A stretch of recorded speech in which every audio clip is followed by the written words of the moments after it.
দীর্ঘ এক দশক ধরে অভিন্ন নদী তিস্তার ন্যায্য হিস্সা থেকে বঞ্চিত বাংলাদেশ। শুষ্ক মৌসুমে ফসল পড়ে যায়, নদী হয়ে পড়ে প্রাণহীন, অথচ উজানে বাঁধ দিয়ে পানির পূর্ণ নিয়ন্ত্রণ করছে ভারত। স্বাধীনতার পর থেকে একের পর এক সরকার ক্ষমতায় এলেও তিস্তা পাড়ের মানুষের দুঃখ দুর্দশা লাঘব হয়নি। কিন্তু এবার আর কথার কথা নয়। অন্তর্বর্তী সরকারের প্রধান ডক্টর মোহাম্মদ ইউনূসের উদ্যোগে শুরু হতে যাচ্ছে তিস্তা মহাপরিকল্পনার কাজ। বহুল প্রত্যাশিত এই কাজের অংশ হিসেবে বাংলাদেশে আসছে চীনের বিশেষজ্ঞ দল। ঋণ সহযোগিতার প্রতিশ্রুতিও দিয়েছে বেইজিং। প্রিয় দর্শক, আমরা উত্তরবঙ্গে সরেজমিন ঘুরে ঘুরে দেখেছি তিস্তা পাড়ের বাস্তবতা, শুনেছি মানুষের স্বপ্ন, অভিমান, আশা ও আক্ষেপের কথা। আজকের এই পর্বে থাকছে সেসব গল্প। কি আছে তিস্তা মহাপরিকল্পনায়? তিস্তা প্রকল্পে চীনের বিনিয়োগ কত? কিভাবে চীনের বিনিয়োগে বদলে যাবে এই উত্তরের জনপদ? তিস্তা মহাপরিকল্পনার অগ্রগতি ও সামনে কি অপেক্ষা করছে তিস্তা পাড়ের মানুষদের জন্য, তার বিস্তারিত তুলে ধরব। আশা করি পুরো আয়োজনে আমাদের সাথেই থাকবেন।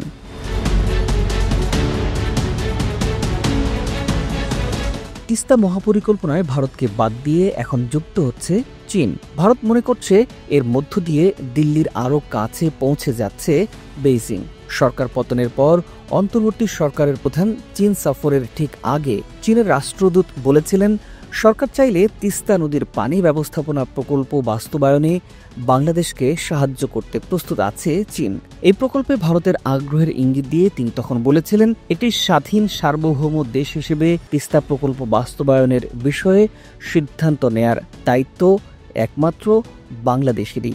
এরপর ডক্টর ইউনূসের চীন সফরে তিস্তা মহাপরিকল্পনা বাস্তবায়ন নিয়ে চুক্তি হওয়ার জোর সম্ভাবনা দেখা দেয়। সেই সফরে চুক্তি না হলেও বিষয়টি নিয়ে আলোচনা এগোয় অনেক দূর। তিস্তা নদীর পথ চলা শুরু হিমালয়ের কোল থেকে। প্রথমে সিকিম, তারপর পশ্চিমবঙ্গ পেরিয়ে এই নদী বাংলাদেশে প্রবেশ করেছে। তিস্তার মোট দৈর্ঘ্য প্রায় 414 কিলোমিটার। বাংলাদেশ অংশে তিস্তা নদীর দৈর্ঘ্য 115 কিলোমিটার। এর মধ্যে 45 কিলোমিটার ভাঙন প্রবণ এলাকা। বিশেষ করে প্রায় 20 কিলোমিটারের পরিস্থিতি একেবারে ভয়াবহ।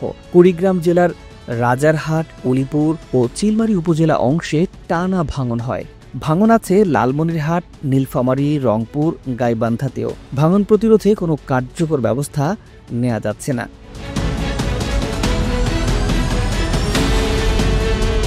তিস্তাপাড়ের মানুষের কথা জানতে আমরা উত্তরবঙ্গের লালমনিরহাট জেলার উদ্দেশ্যে রওনা দেই ঢাকা থেকে। লালমনিরহাট থেকে তিস্তা সেতুতে যাত্রা বিরতি করি। ড্রোনের মাধ্যমে আপনারা হয়তো দেখতে পাচ্ছেন এই ভরা মৌসুমেও নদীর বিভিন্ন জায়গায় চর জেগে ওঠার দৃশ্য।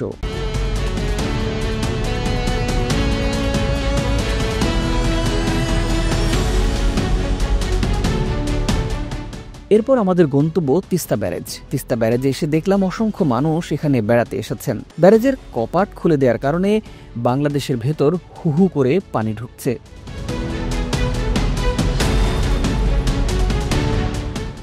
এই তিস্তা নদী এই অঞ্চলের মানুষের রোজকার জীবনের গল্প। বাংলাদেশ অংশে তিস্তা ইরিগেশন প্রকল্প দেশের সবচেয়ে বড় সেচ প্রকল্প হিসেবে পরিচিত। ডালিয়া দোয়ানি পয়েন্টে নির্মিত বাংলাদেশ তিস্তা ব্যারেজ থেকে লাখো একর জমি সেচ পায়। জীবিকা চলে অগণিত পরিবারের। ভারত অংশে পানি বন্টন ও সেচের জন্য জলপাইগুড়ির গজলডোবা ব্যারেজ দীর্ঘদিন ধরেই তিস্তাকে নিয়ন্ত্রণ করে আসছে। বাংলাদেশে প্রবেশের মুখে নদীর পানি প্রবাহ কমে গেলে শুষ্ক মৌসুমে আমাদের এই অঞ্চল একেবারে শুকিয়ে কাঠ হয়ে যায়। দুই দেশের এই অসম পানি বন্টনের কারণে বাংলাদেশের আপামর মানুষের আক্ষেপ বহুদিনের।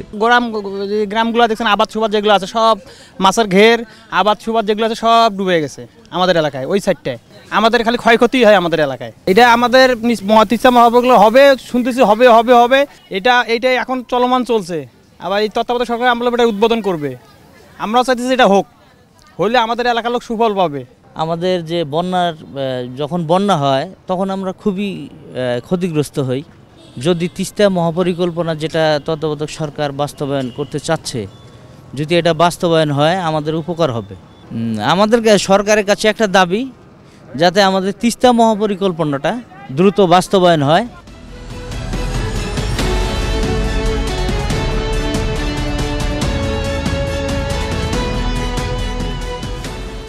2011 সালে প্রত্যাশিত তিস্তা চুক্তি শেষ মুহূর্তে আটকে যায়। 2025 সালেও নতুন কোনো চুক্তি স্বাক্ষর হয়নি। ফলে বাংলাদেশ নিজের মতো করে তৈরি করে নিয়েছে বিকল্প পরিকল্পনা। তিস্তা সমন্বিত ব্যবস্থাপনা প্রকল্প অবশেষে আলোর মুখ দেখতে যাচ্ছে। 2016 সালে সমীক্ষা শুরুর মধ্য দিয়ে তিস্তা প্রকল্পের কার্যক্রম শুরু হয়।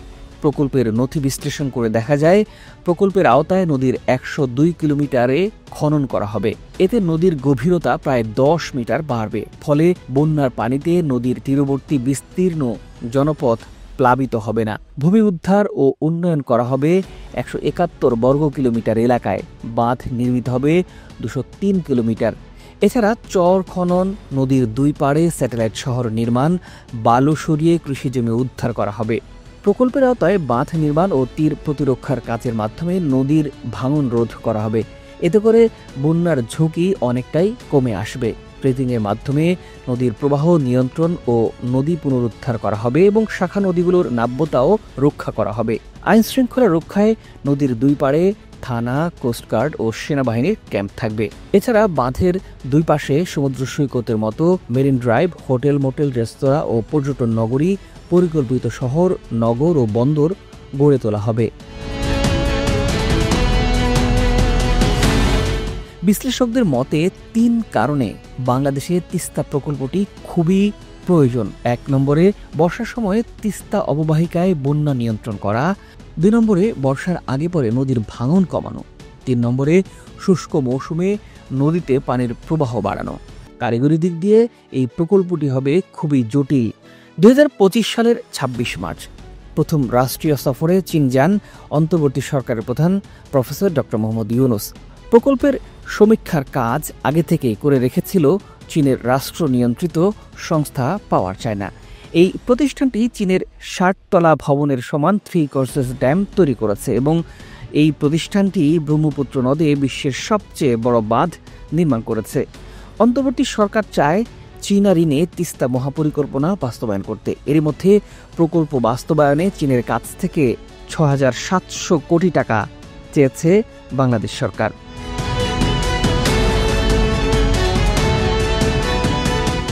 সরকারের নীতি নির্ধারকরা বলছেন এই বছরের মধ্যেই আর্থিক চুক্তি সই করতে চায় দুই দেশই। প্রকল্পটির নাম comprehensive management and restoration of Teesta river project বা তিস্তা নদীর সামগ্রিক ব্যবস্থাপনা ও পুনরুদ্ধার প্রকল্প। এটি তিস্তা মহাপরিকল্পনা নামেও পরিচিত।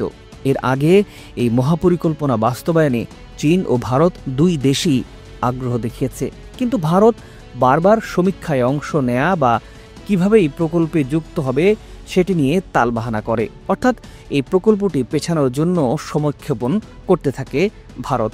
অবশেষে চীনের বিনিয়োগেই বাস্তবায়ন হচ্ছে এই প্রকল্প। প্রকল্পের নথি অনুযায়ী তিস্তা প্রকল্পের প্রথম পর্যায়ে বাস্তবায়ন করা হবে $75 কোটি, যা বাংলাদেশি টাকায় 9,150 কোটি টাকার মতো। এর মধ্যে চীনের কাছ থেকে ঋণ চাওয়া হয়েছে $55 কোটি, যা বাংলাদেশি টাকায় 6,700 কোটি টাকা। বাকি টাকা সরকারি কোষাগার থেকে দেয়া হবে। পরিকল্পনা অনুযায়ী প্রকল্পের প্রথম পর্যায়ে কাজ শুরু হবে 2026 সালের জানুয়ারিতে। যেহেতু সমীক্ষার কাজ শেষ হয়েছে, আর সে কারণেই 2026 সালের জানুয়ারি থেকে সরাসরি মূল কাজ শুরু হওয়ার কথা রয়েছে। আর এই কাজ শেষ করার লক্ষ্যমাত্রা নির্ধারণ করা হয়েছে 2029 সালে।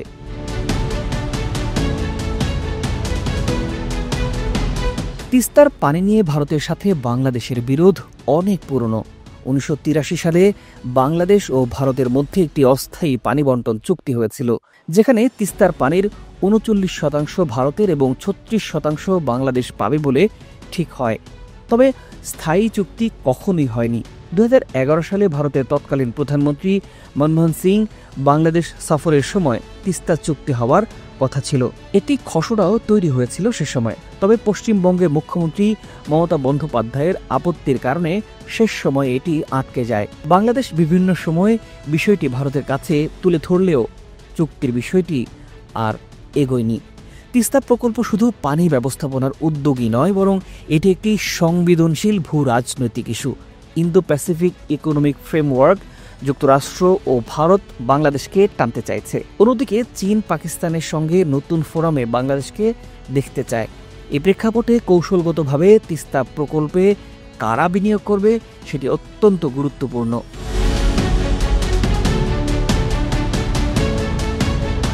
তিস্তা অববাহিকায় পানি প্রবাহ কমে মরুকরণ দেখা দেয়। আবার প্রকল্প এলাকা ভারতের চিকেন নেক করিডোরের কাছে হওয়ার কারণে সেখানে চীনের সম্পৃক্ততা ভারত খুব সহজভাবেই মেনে নেবে না।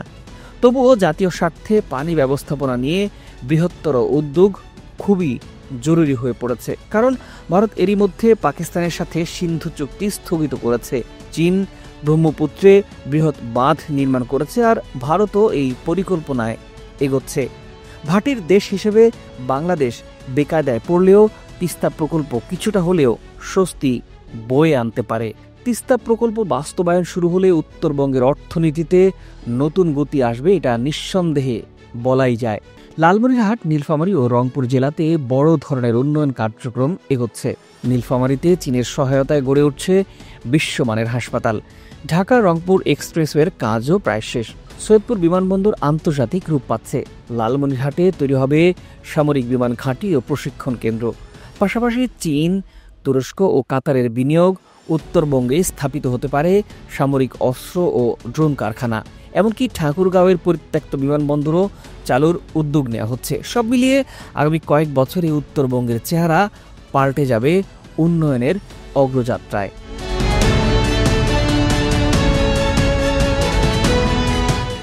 তবে মূল কথা হলো, আগামী জাতীয় নির্বাচনের পর রাজনৈতিক দল সরকার গঠন করলে এসব প্রকল্প বাস্তবায়নে ভারতের বাধা কিংবা আপত্তি উপেক্ষা করার অভিপ্রায় কিংবা সাহসের উপর নির্ভর করবে। তবে দেশের আপামর মানুষের ইচ্ছা সব বাধা বিপত্তি উপেক্ষা করেই বাস্তবায়ন হোক স্বপ্নের এসব প্রকল্প। প্রিয় দর্শক, সব মিলিয়ে তিস্তা মহাপরিকল্পনা নিয়ে আপনাদের মূল্যবান মতামত জানতে চাই আমরা। আপনারা কি মনে করেন ভারত বাধা হয়ে দাঁড়াতে পারে এই মহাপরিকল্পনায়? সত্যি কি বদলে যাবে উত্তরবঙ্গের চিত্র? কমেন্ট করে নিশ্চয়ই আমাদের জানাতে পারেন। আজ পর্যন্তই। ভালো থাকুন, সুস্থ থাকুন। দেখা হবে পরের ভিডিওতে।